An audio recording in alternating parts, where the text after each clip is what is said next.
Time for you to go beast mode. King of the jungle, cause you're in animal. Time for you to go overload. Eat your competition alive, cause you an animal.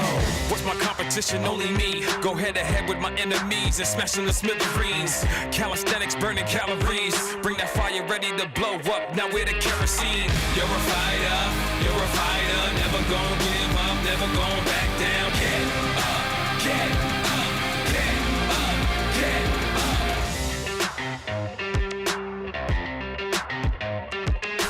Welcome into the Friday Night Blitz, another week of high school football games in the books. Tyler Cash joined as always by Nick Luttrell. Nick, the second week of games that counts, it only makes sense that we call it week one. Yeah, you know, it's always confusing, but it's just nice to have high school football back. We had week 0 last week. That was really exciting. Had a lot of rivalry matchups. This week didn't have as many crazy games, but still a lot of fun ones. And that started with our game of the week. And I'm not sure many would have thought that a few years ago this would be our game of the week between Sheridan and Lakeside. It was worthy of our game of the week tonight, but with the Rams coming on and up and the Yellow Jackets possibly one step behind them at a program, it seemed fit for our game of the week to be this one tonight in Sheridan. The Yellow Jackets looking to start out 2-0 for the first time since 2005. We start late in the first quarter on fourth down. Dax McMillan finds his receiver Wiley Dupree. Great catch, but they ruled him out of bounds. Turnover on downs, and Lakeside takes advantage. How about Wally Walcott, the deep ball to Drew Morgan, 80 yards to the house. 7-0 Rams take the early lead. The Yellow Jackets not going away anytime soon though. Second quarter, Dax McMillan, we've seen his arm. Here he uses his legs. Oh my goodness, McMillan trucks a DB and he's on his way to the end zone. Sheridan hanging around in this one, but it'd be a Lakeside team that would dominate after this point. Another deep ball to the same connection. How about Morgan for the score? Lakeside rolling. Lakeside rolls to a win. 42-12. They take down Sheridan. Well, a lot of focus this week on a certain team from Jonesboro making a trip to Little Rock. We're talking about the Jonesboro Golden Hurricane taking on Joe T. Robinson today with the Senators playing host. Jonesboro up 7-0 early, but Reese Simpson finds Charles Petty, somehow makes 3 men miss, and that ties this game at 7 apiece. Jonesboro, though, marches down and responds quickly.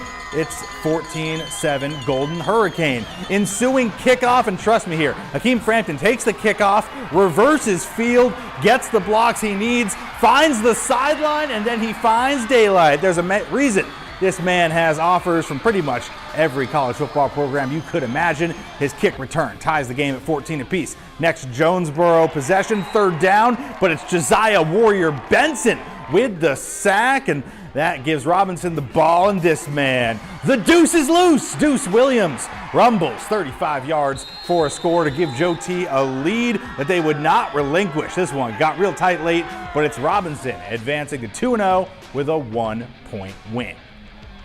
All right, let's head down to Whitehall. Nearly a full moon out for the Bulldogs hosting the Lumberjacks of Warren. First drive of the game. Check out Tyrus Green jumping the route of Warren's Jackson Ditton.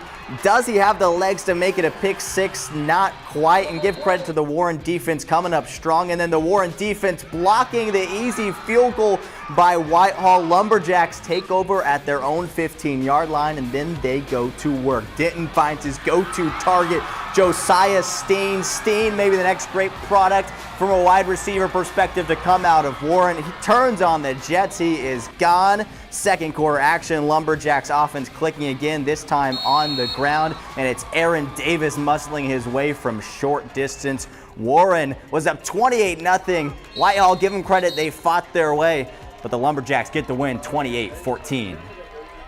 And the Ricebirds of Stuttgart making the trip to Mustang Mountain to take on CAC tonight, and that's where we found Carter Thweet. CAC looking for a measure of revenge tonight. Last year, Stuttgart beat them 41-7, but now they're here on their home turf. Can they get it done? Here's how it all went down. CAC taking on Stuttgart. Great halftime performance, by the way, from the CAC band. Shout out to them. And it was a great performance early on for the CAC team. Eli Cash takes this one 98 yards. makes it 12-7. And then, sorry that was a little blurry, but they ran a Philly special on the 2-point conversion. I had to show it to you. 14-7 with that catch by Jackson Plumlee, but Stuttgart is going to go to work. Beautiful off-balance throw from Kane Price to Quartarian Johnson, makes it 14-all. CAC student section does not like what they see. They didn't like it when Stuttgart scored again to make it 21-14, and they're not going to like this. Jeremiah Thomas cannot bring this man down. It's 28-14, and it would continue on like that. Final score, Stuttgart 48, CAC 14. All right, Sylvan Hills on the road at Vilonia. Bears on the up and up this season. On the up and up to start the game. Tyler Hampton, the star quarterback, finding Jeremiah Carey. Carey carries it in for a score. 7-0. Sylvan Hills takes the lead. A little bit later, the Bears rolling the dice, going for it on 4th down in the Eagles' territory. Hampton finds Tyler Blakely. He makes one guy miss, and he is off to the races. Sylvan Hills takes the lead 19-0. They were winless the past couple seasons, and Vilonia trying to chip back in this one. Colson Ashcraft, the back shoulder fade pass to Lincoln Harris. Harris with the nice snag. Eagles getting on the board, but it wouldn't be close to enough. Sylvan Hills dominating in this one, 46-14, the final score. All right, we're going to take a quick break, but that's far from it for the highlights. Week 0 featured a whole bunch of rivalries. We get a good one here in Week 1 as well. We're tossing bricks when the Blitz returns. We're watching the Friday Night Blitz on THB 11.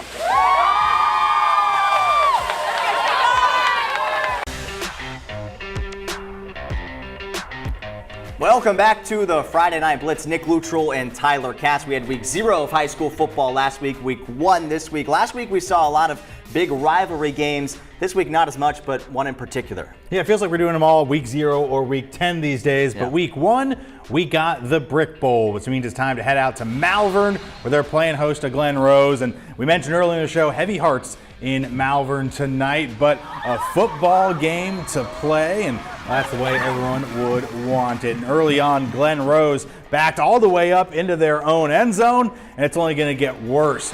Aiden Delamar tips the ball to himself, and orange jersey finds orange end zone. Just like that, the Leopards off to a good start.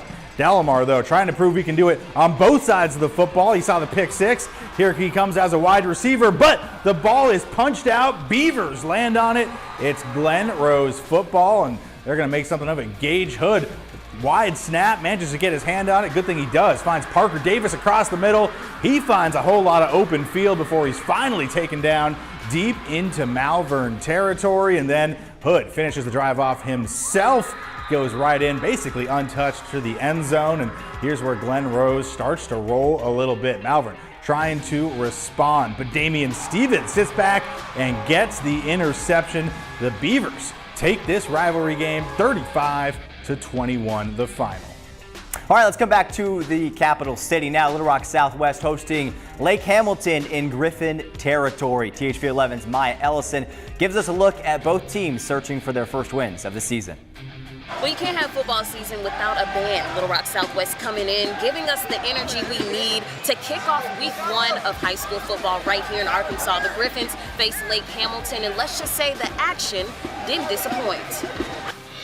It was the Wolves who won the coin toss, and they decided to receive to get this ball game going. Let's get to the first highlight of the night. Lake Hamilton's Hudson Davenport sneaks one over to J.J. Johnson, but here's the reverse. Johnson flips it to Carson Jackson for a Wolves first down before the Griffins bring him down with a solid tackle. Next play, Davenport again finding Jackson, but Griffins' Mario Maxwell is right there to make the stop.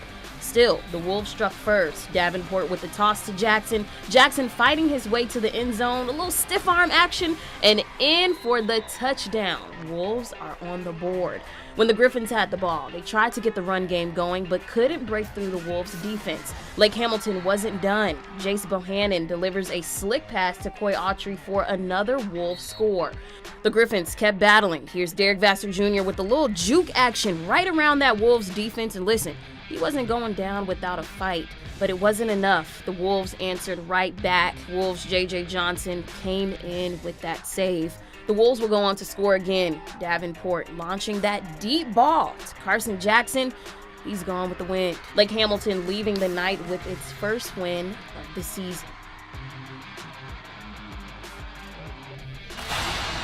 All right, we're going to head northeast to Nettleton, the same trip that the Beebe Badgers took. And early on, they force a punt, and I can't tell if that was blocked or what, but Beebe ends up with the ball deep inside Nettleton territory, and they're going to make the most of it here. Curtis Goodrich ends up in the end zone. Beebe on top, 7-0. Later on, Beebe ball. Ty McCormick rolls to his right, gets hit as he throws, but finds his man, DeMarco Moore, for a big Beebe touchdown. 14-0 Badgers at that point. They go on for a big 32-14 road win. All right, one of the most exciting matchups in the state tonight in the 7A ranks. Conway on the road at Bentonville. First highlight coming in the defensive side for the Wampus Cats. How about the hit stick from Trey Harris? Tigers fumble, but the Wampus Cats unable to do much about it on the offensive end, and that would be the story of the night for Conway. Defense could only help them out so much. Bentonville on the offensive attack. Cole Slepke throwing a bomb to his receiver. That would be counted as a touchdown. How about the Tigers dominating against the Wampus Cats? Final score of 41-17. All right, let's see if a different Central Arkansas school that made the trip up to Northwest can do any differently. It's Little Rock Christian on the road at Shiloh Christian. So far, not so good. That's Griffin Mason scoring for the Saints, and Little Rock Christian already trails 23-3. Next Shiloh drive, man, it's another long Saints completion. Little Rock Christian, though, able to eventually force a turnover on downs, get the ball back, and here we go. Kem Keller to Pierre Pickens. Warriors starting to get something going. That makes it 23-10, but pretty much all Shiloh Christian from there. 44-13. Little Rock Christian takes the loss. And a friendly reminder for folks of you at home, you can stay up to the most up-to-date high school football scores. Text SCORES to 501-376-1111. We cover a lot of high school games, but certainly cannot get to them all. So make sure to text this number to see how your team did tonight. You're watching the Friday Night Blitz on THV11. Go! And we got all kinds of fun coming your way. 3 p.m. on THV11 Plus tomorrow. We are streaming pregame from Memorial. For now, though, thanks for watching the Friday Night Blitz.